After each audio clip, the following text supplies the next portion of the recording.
दिल्ली का तो अब बॉल खत्म हो गया। देखिए किसकी गवर्नमेंट आती है किसकी नहीं। दिल्ली की पूरी कंट्रोल किसके पास है? ईवीएम पे सवाल क्यों उठते हैं? वहाँ का पुलिस, वहाँ का चीफ मिनिस्टर अरविंद केजरीवाल का बंगला खंगाल के चल गए। बिहार पुलिस नीतीश कुमार का खंगाल के देख ले, चाहे यूपी पुलिस योगी जी का खंगाल के देख ले। नेताओं का सबसे बड़ा पावर क्या होता है? याद रखिएगा एक चीज हमेशा,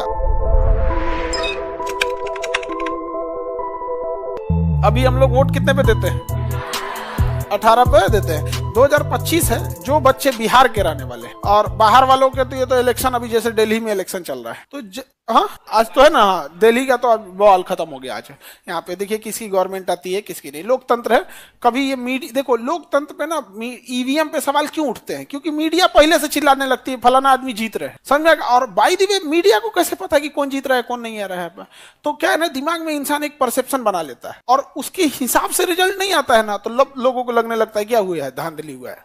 तो ये भी गड़बड़ चीज है। अभी बिहार में इलेक्शन आने वाला है, इस साल 25 में ही है इलेक्शन। तो आप में से जितने बच्चे 18 प्लस हो चुके हैं, तो आप लोग को ना जब इलेक्शन पास आता है ना, तो ये वोटर कार्ड बनाने के लिए जो अधिकारी होते हैं अलग अलग कैंप लगाने लगते हैं, स्टार्ट कर दिया फिर से।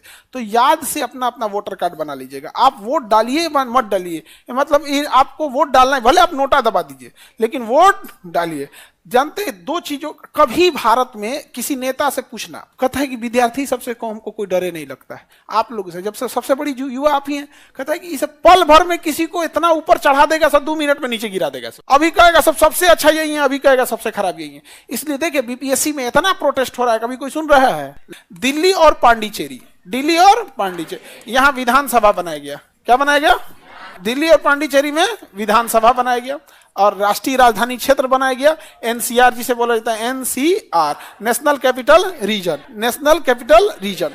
और इसमें बड़ी संशोधन किया गया, कहा गया कि दिल्ली एक ऐसा जगह, पांडिचेरी पे स्पेशली उतना ज्यादा नहीं हुआ, पर दिल्ली पे बहुत ज्यादा रूल कानून बना दिए। दिल्ली में 4-4 आदमी कंट्रोल करता है दिल्ली। तो दिल्ली जब राष्ट्रीय राजधानी क्षेत्र एनसीआर बनाया गया, नेशनल कैपिटल रीजन, तो कहा गया कि कुछ मेजर कंट्रोल्ड सेंट्रल गवर्नमेंट देखेगी। जैसे पुलिस कौन देखेगी? Central government. दिल्ली पुलिस देखती है। दिल्ली पुलिस डायरेक्टली किसके अंडर में आती है? सेंट्रल गवर्नमेंट, गृह मंत्री के अंदर में आते हैं, गृह मंत्रालय का। तो यानी दिल्ली में अगर कोई क्राइम हो रहा है तो दिल्ली के चीफ मिनिस्टर से बाहर है। वहां का पुलिस, वहां का चीफ मिनिस्टर अरविंद केजरीवाल का बंगला खंगाल के चल गए। बिहार पुलिस नीतीश कुमार का खंगाल के देख ले, चाहे यूपी पुलिस योगी जी का खंगाल के देख ले। बाप रे, 40 गो जांच बैठ जाएगा उसके ऊपर। देखिए आप जब अधिकारी बनिएगा ना, तो याद रखिएगा एक चीज हमेशा, जब आप अधिकारी बनिएगा तो आप जब तक ईमानदार रहेंगे ना, तब तक सब आपसे थोड़ा सा दूरी बना के रखें। वो जानबूझ के आपको कुछ कमाने का मौका देंगे। 1-8 करोड़ लूट लेना, जैसे आप 1-8 करोड़ मार लिए, खत्म कहानी। अब वो आपसे कोई नहीं डरेगा। नेताओं का सबसे बड़ा पावर क्या होता है? वो आपके खिलाफ जांच स्टार्ट करा सकते हैं, जांच स्टार्ट कर देंगे। जब तक जांच चलते रहेगा, प्रोसीडिंग चालू रहेगी, आपका प्रमोशन रुका रहेगा। तो दिल्ली की पूरी कंट्रोल किसके पास है? दिल्ली पुलिस की कंट्रोल किसके पास में है? होम मिनिस्ट्री के बाद दिल्ली पुलिस के। आप तो ये हो गया कंट्रोल। उसके बाद जो जैसे स्कूलिंग हो गया, सड़कें हो गया, ये सब चीज हो गया, चीफ मिनिस्टर को दे दिया गया। तो एक सेंट्रल गवर्नमेंट संभाल रही है, एक कौन संभाल रही है? चीफ मिनिस्टर संभाल रहे। कौन संभाल रही है? चीफ। बिल्डिंग बनाने का काम दे दिया गया दिल्ली डेवलपमेंट अथॉरिटी। किसे दे दिया गया? Delhi development authority. तो एक हो गया सेंट्रल गवर्नमेंट और एक वहां का चीफ मिनिस्टर। उसके बाद दिल्ली डेवलपमेंट अथॉरिटी, डीडीए।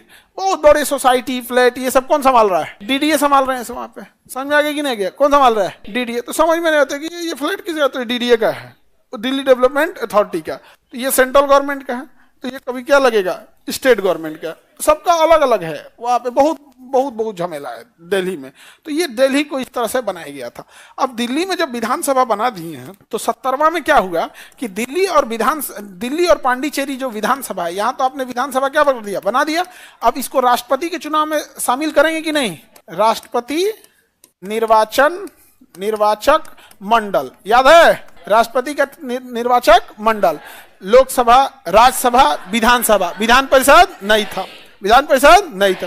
तो जब दिल्ली और पांडिचेरी में विधानसभा बना है, तो संशोधन करके लाना पड़ेगा कि नहीं लाना पड़ेगा? एक्चुअल में इसे भुला गया था सब यहाँ पे 69वां संशोधन किया, तो उसी समय नहीं जोड़ देना चाहिए कि दिल्ली में जब एनसीआर लागू होगा तो सेंट्रल गवर्नमेंट काम करेगी, स्टेट गवर्नमेंट भी काम करेगी, प्लस में डीडीए काम करेगी। उसी समय संशोधन कर देता भाई 69 में ही, तो भुला गया सब। क्या दिल्ली तो राष्ट्रपति के निर्वाचन मंडल में छूटिए गया हो, तब याद आया, तो बाद में संशोधन किया। कोई मतलब बनता है इसका? अभी जम्मू कश्मीर के लिए संशोधन करना है किसी को, उसको राष्ट्रपति के निर्वाचक मंडल में जोड़ना है, तो उसी समय कर दीजिए। उसमें लिमिट थोड़ी होता है कि हम इस संशोधन में इतने विषय जोड़ेंगे। सीखना है तो 42वें संशोधन से सीखिए। वो बांग्लादेश के कानून बराबर एगो संशोधन कर दिया, बांग्लादेश का संविधान है उतना में जितना में 42वां संशोधन कर दिया। बताइए, इसीलिए ना उसको मिनी संविधान कहा जाता है। नहीं समझा गया? अमेरिका के कुल संविधान से बड़ा हमारा केवल 42वां संशोधन है। अमेरिका का जो टोटल संविधान है ना, उससे बड़ा हमारा क्या है? 42वां संशोधन है।